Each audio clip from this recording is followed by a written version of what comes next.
I had to train myself in the way that the primary care provider was several offices step away from mine.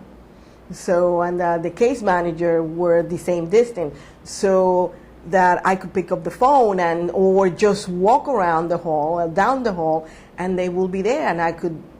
discuss my patients with them. So to me, that was a great adjustment. I don't necessarily, I think it's kind of, for me, once I've gone down this road, I think it would be very difficult to go back. I think that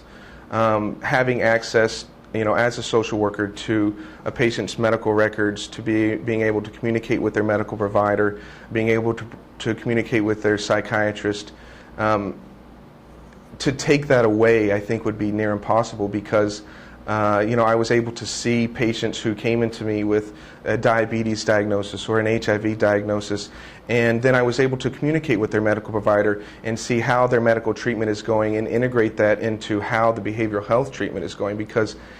like I said earlier, it's almost impossible to separate how a particular patient's medical diagnosis is manifesting itself in their behavior and in their daily interactions with their family, and however it may be, if something if something that's happening in their medical history is then leading to behavioral issues and life issues that are coming out with their job or with their family. So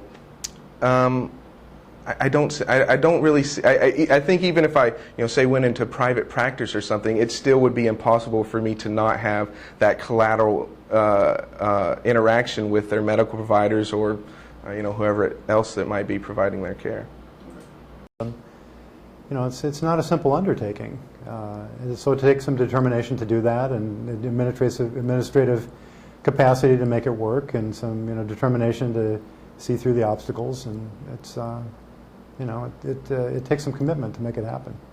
The way to deliver optimum care and see the maximum outcomes is to really have an interdisciplinary approach, and I'm really clear in the organization that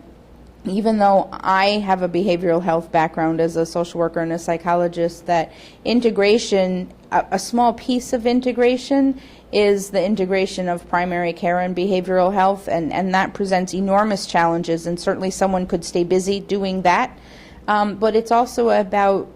integrating dental, integrating addiction, integrating and making sure that things across the organization like interviews and mission statements and management teams all have representation from all of the disciplines. Well, it's the best way to take care of the whole person. In family practice, that's what we do, is look at the whole person in the context of their entire lives. Otherwise you're just trying to put a Band-Aid on the acute medical problem, and we know that doesn't work.